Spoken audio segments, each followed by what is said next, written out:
All right, here's the second part of piano technique number 1. And I know some people will laugh at this, but if you truly want to increase your chances of succeeding at piano, then definitely give this a try. Here is a small 2-octave section of a piano keyboard. If this is completely new to you, you can locate any C key on the piano by finding any group of 2 black keys and then moving to the first white key to the left. This will always be a C. The A is not as easily located on the piano as the C is, so the C is usually the first key piano students learn. Once you can find any C on the piano, you can then find any other key, since the layout of the piano keys follows the first 7 letters of the English alphabet. Once you get to the G key, it starts again on A and continues to repeat this 7-note pattern the entire span of the keyboard. I recommend a visit to Amazon to acquire some key stickers. Amazon will give you a wide selection to choose from, but I recommend the ABC key stickers. They are small enough to fit in between the black keys, which allows students to still see the sticker while playing, but large enough to benefit any beginner. I know some people will think this is cheating, but if it adds to your enjoyment and overall success, then what's the harm? The letter in the middle of the sticker refers to the white key where the sticker is currently placed. The symbol in the upper left-hand corner is the flat symbol, which refers to the black key directly below the current white key. And the symbol in the upper right-hand corner is the sharp symbol, which refers to the black key directly above the current white key. I'll talk more about sharps and flats in future lessons, but for now, I recommend focusing primarily on the white keys. All right, it's time for your first piano assignment. In the example on your screen, you have a right-hand melody that's a measure and a half long. Notice the numbers circled in red. These are the correct fingers you should use to play these specific notes.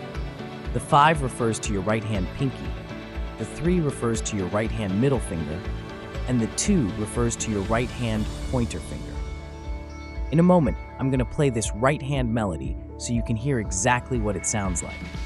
By the way, this is not a rhythm that I would normally give a complete beginner, but there is a way to learn complex rhythms if you're willing to follow what I show you in this and the next few assignments.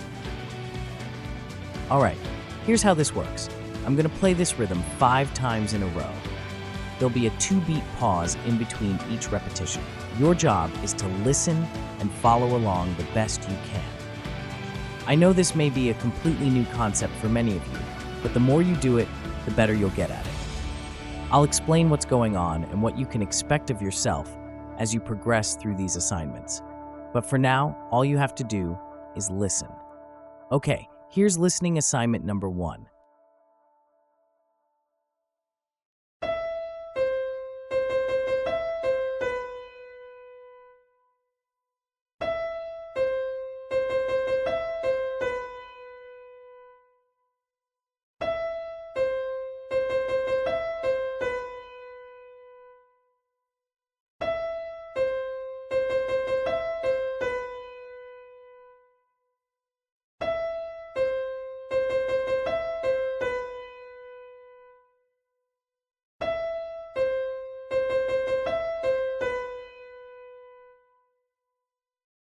You could go through the first 5 or 6 lesson books in any piano series before getting to a complex rhythm like the one you just listened to. So in essence, you're jumping ahead about 4 years or so.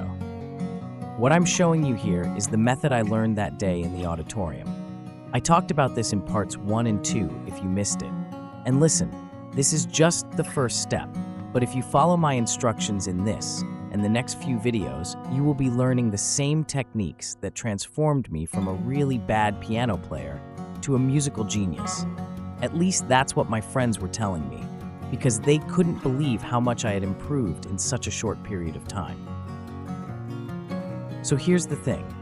If you give yourself a chance, I know you can play the short melody in piano assignment number 1 exactly the way it's played here. I know it may seem like you're moving slow. After all, I'm only asking you to learn a measure and a half of music. But remember, if you take the time to learn this measure and a half, you'll be playing music at a very advanced level. And trust me, I've had plenty of beginners do what I'm asking you to do right now. And if you do, you'll be shaving at least 4 years off your learning curve. You'll actually be jumping ahead by roughly 4 years. And keep in mind, I still have 7 more techniques to show you. So go back and listen to piano assignment number 1 again, and then go to your piano or keyboard and try to play exactly what you just listened to.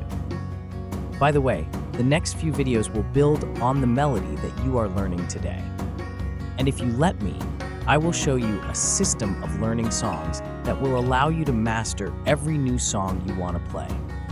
There's no need to go through all the different levels of boring method books. If you're willing to focus on a measure or 2 at a time, you can begin learning your favorite songs now.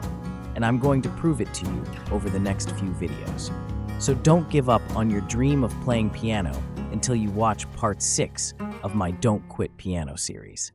My name is Andrew, and I'll see you in the next video. Have a great day.